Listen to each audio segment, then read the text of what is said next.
Olá meninos, olá meninas, beleza? Tudo bem com vocês? Mais uma aula de física hoje. Tema da aula de hoje, choques ou colisões. Então, dentro da temática que a gente já vem trabalhando aí, falando sobre energia, vamos estudar então as colisões entre objetos. Beleza? Objetivo então da aula de hoje, estudar aí a colisão frontal, choque frontal entre objetos, entre corpos que não estejam fixos. Antes da gente começar a desenvolver esse tema, vamos lembrar aí algumas coisas que a gente já viu nos nossos últimos encontros, né? Então a gente falou do impulso, falamos também da quantidade de movimento, depois juntamos aí essas duas equações, né? E falamos do teorema do impulso. E por último, desenvolvemos aí alguns problemas sobre conservação da quantidade de movimento. Beleza? O interessante aqui nessa temática é que não vai ter nenhuma equação nova. Tudo que a gente viu aí dentro desse teorema do impulso ou conservação da quantidade de movimento continua valendo para a gente tratar aí de colisões.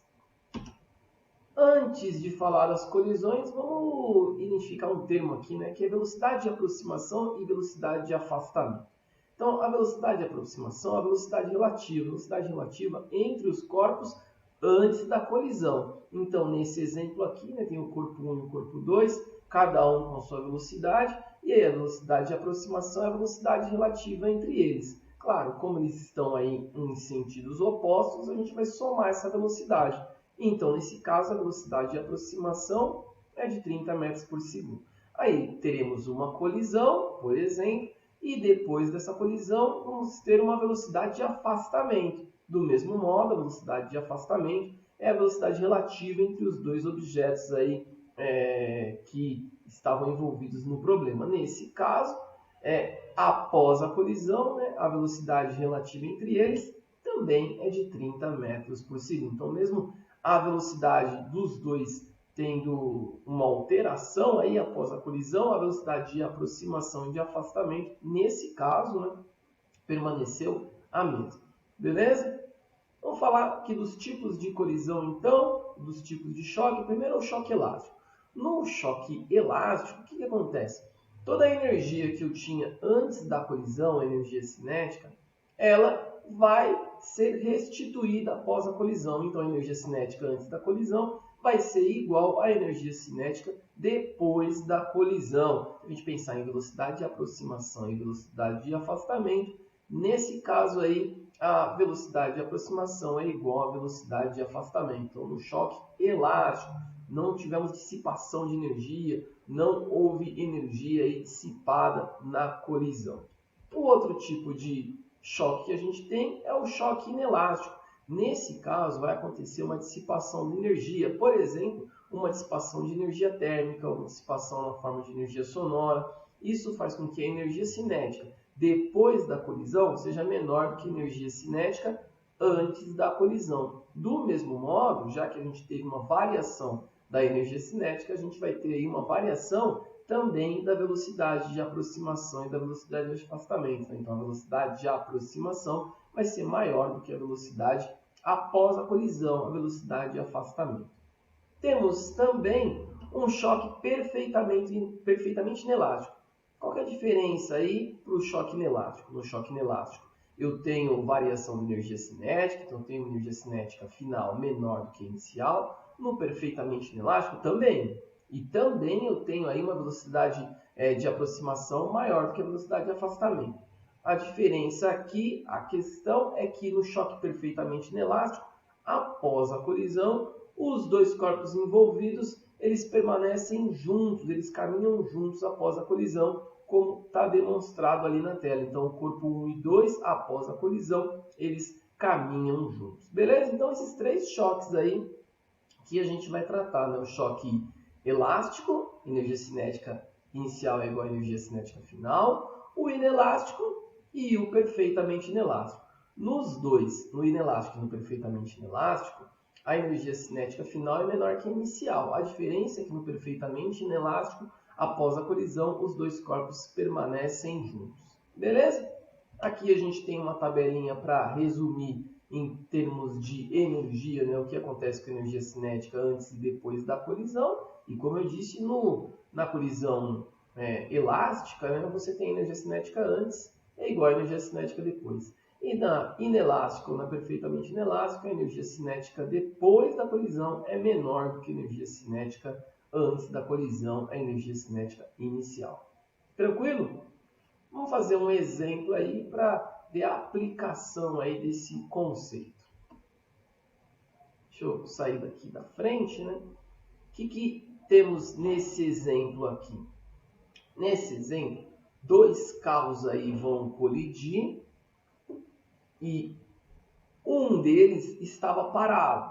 Um dos carros estava parado, o carro que vem aí atrás, que colide na traseira do carro que estava parado, vem com uma determinada velocidade e arrasta aí o carro da frente, ou seja, após a colisão, os dois carros permanecem juntos. A questão é, será que esse carro, antes da colisão, o carro que colidiu na traseira do carro que estava em repouso, ele estava com a velocidade acima do limite? No caso aqui, a velocidade limite é de 50 km por hora. Para a gente saber se a velocidade do carro que colidiu na traseira está acima do limite, a gente precisa calculá-la, né? E para calculá-la, vamos utilizar aí o princípio da conservação da quantidade de movimento. Então, a quantidade de movimento inicial é igual à quantidade de movimento final. A gente pode reescrever esse princípio em função da equação, né? Então, quantidade de movimento é massa vezes velocidade. Então, eu posso dizer que massa vezes velocidade inicial é igual a massa vezes velocidade final. Aqui, nesse caso, eu tenho dois corpos envolvidos, né? Os dois automóveis, o carro A e o carro B. Então, eu tenho que desmembrar os termos antes da colisão e também depois da colisão. Tanto o carro A como o carro B, eles têm uma velocidade inicial e essa parte da igualdade, né, é igual, esse termo aí da igualdade antes da colisão é igual a todo o termo depois da igualdade, que seria a quantidade de movimento final. A gente só abriu a equação para enumerar e identificar aí os dois carros envolvidos, tanto no antes da colisão como depois da colisão, e eu nomeei eles como o carro A e B. Então teremos aí massa do carro A e massa do carro B. Algumas coisas que a gente pode eliminar aqui. Primeiro, antes da colisão, o carro B estava parado, né? Um dos carros que eu nomeei como B estava parado. Então a velocidade dele inicial é zero. Se a velocidade inicial dele é zero, a gente pode eliminar esse termo. A partir daí, a gente pode reescrever a equação já com os argumentos que foram apresentados no enunciado. Então, o carro A tinha uma massa de 1.000 kg, e o que a gente quer saber é a velocidade que ele tinha, né, antes da colisão. Esse é o lado esquerdo da igualdade, quantidade de movimento inicial. De novo, o automóvel B não aparece porque a velocidade dele era zero, ele estava em repouso.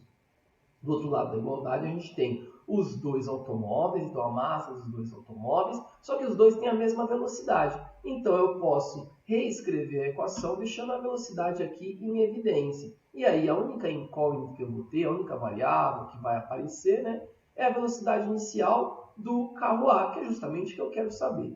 Bom, se eu fizer essa conta, né, 1.000 mais 1.200, 2.200, vezes 25, 55.000. E aí, como eu quero saber a velocidade inicial, 55.000 dividido por 1.000, 55. Como eu usei a velocidade aí em km por hora inicialmente, a minha resposta vai sair em km por hora. Então, essa era a velocidade que o carro tinha antes da colisão. O carro que estava em movimento colidiu na traseira do carro que estava em repouso.